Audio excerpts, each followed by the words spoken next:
Hi guys, I welcome you all to the platform of English Heights.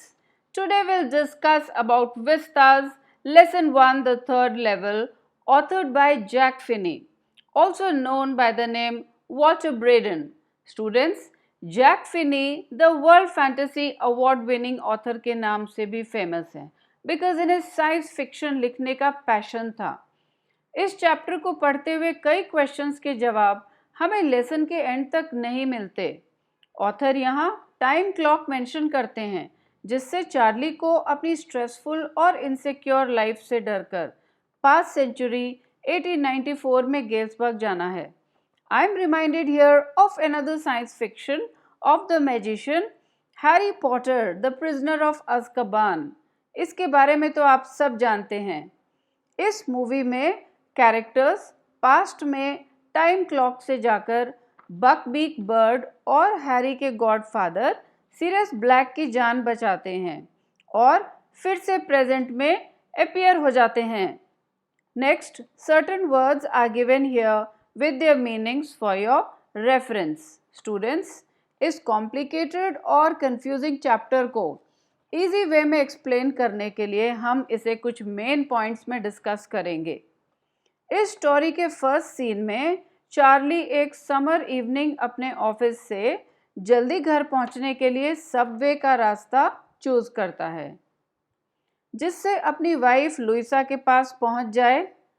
Grand central railway station New York में सिर्फ 2 platform है. Charlie ने जब second platform के लिए एक डोर में एंटर किया तो वो रास्ता भूल गया और सबवे की जगह एक लंबी टनल उसे एक नए प्लेटफॉर्म पर ले गई और ये उसके साथ पहली बार नहीं हुआ था. चार्ली ने घर पहुंचकर अपनी वाइफ लुइसा को और अपने फ्रेंड सैम को बताया. यहाँ सैम साइकियाट्रिस्ट है. चार्ली ने उस नए प्लेटफॉर्म को थर्ड लेवल कहा और प्रूफ दिए और बताया कैसे लोग पुराने स्टाइल के 4 बटन वाले सूट पहने थे. बहुत तरह के मुस्टाचेस और बियर्ड्स के स्टाइल चार्ली ने देखे जो 1800 सेंचुरी में हुआ करते थे. चार्ली ने जब न्यूज़पेपर द वर्ल्ड वहाँ न्यूज़पेपर बॉय के पास देखा तो डेट जून 11, 1894 कंफर्म हो गई कि चार्ली रियल में पास्ट सेंचुरी के प्लेटफॉर्म पर था. यही नहीं, टिकट काउंटर पर कैशियर के पास नोट काफ़ी बड़े साइज के थे जो पास्ट सेंचुरी में गेल्सबर्ग में होते थे. चार्ली ने घर वापस आकर बैंक से अपने सारे पैसों को ओल्ड करेंसी में कन्वर्ट करवा लिया और लुइसा के साथ थर्ड प्लेटफॉर्म से गेल्सबर्ग जाने के लिए थर्ड प्लेटफॉर्म सर्च करने लगा. तभी सैम डिसअपियर हो गया, पता नहीं कहाँ. चार्ली को डाउट हुआ कि सैम ज़रूर गेल्सबर्ग पहुंच गया होगा बिकॉज सैम को गेल्सबर्ग बहुत पसंद था and he had always wish to go there. Then Charlie ने अपने फर्स्ट डे कवर्स में, अब आप पूछोगे फर्स्ट डे कवर्स क्या हैं? स्टैम्प कलेक्टर न्यू स्टैम्प को फर्स्ट डे ही एक एनवेलप पे स्टिक कर अपने नेम एंड एड्रेस के साथ पोस्ट कर देता है so that it reaches at his own address. तो चार्ली को फर्स्ट डे कवर्स में एक एनवेलप मिला विद डेट जुलाई 18, 1894. इस डेट से हैरान होकर चार्ली ने उसे खोला और ज़्यादा हैरान हुआ because the letter inside was not blank. It was written by Sam to Charlie. Sam ने लिखा था कि वो गेल्सबर्ग में है and he is having a peaceful life of leisure. लोग बहुत फ्रेंडली हैं, लाइफ को एंजॉय करते हैं. And Sam said Charlie and Luisa, तुम दोनों भी जल्दी यहाँ आ जाओ. So the end of the chapter means that Jack Finney wants to keep the past alive with the past memories. इसलिए हम मान लेते हैं कि गेल्सबर्ग रियली एग्जिस्ट करता है। और अब questions. The first question says, what is the moral of the story? The third level.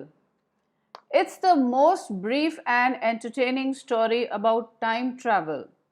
Time travel means Charlie और Sam present से past और past से फिर present century में travel करते हैं. The story moves around the theme of escapism of Charlie from stress, unhappiness, fear and worries of his life. Story का main theme है चार्ली अपनी फास्ट स्ट्रेसफुल मॉडर्न लाइफ से परेशान होकर पास्ट में भाग जाना चाहता है. The author gives a moral message of his desire to keep the past alive in the complexities of the present modern fast moving life of today.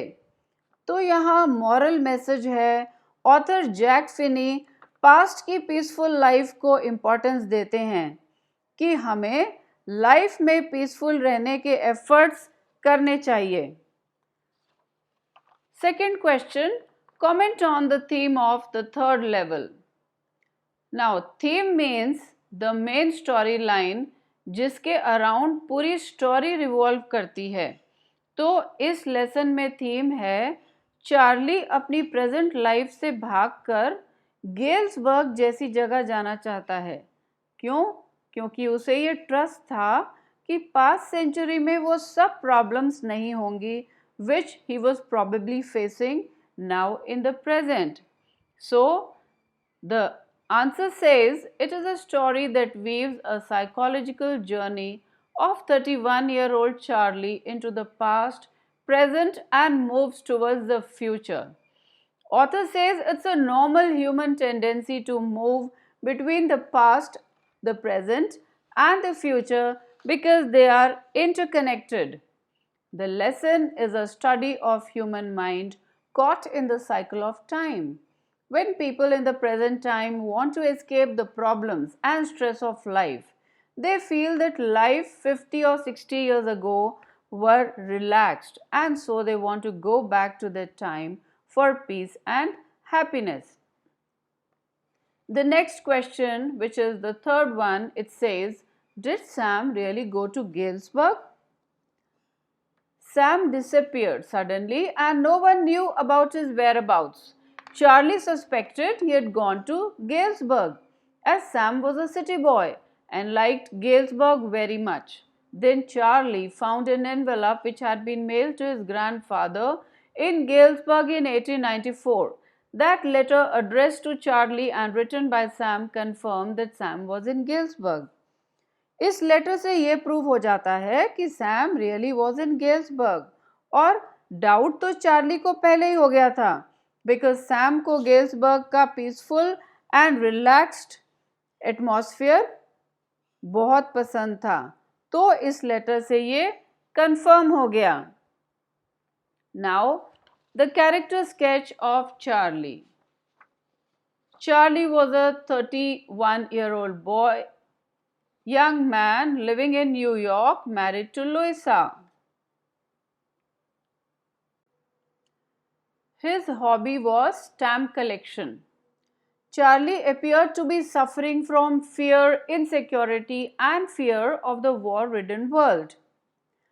Now, when we talk about the character sketch, we mean that whatever information we get about the character from the lesson, we write it down in all the positive points we can.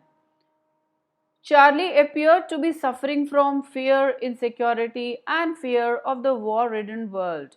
He was longing to escape to some peaceful place like Galesburg, Illinois, which made him stray to a corridor at Grand Central Station that took him to the third level of the station from where one could take train to the past year 1894.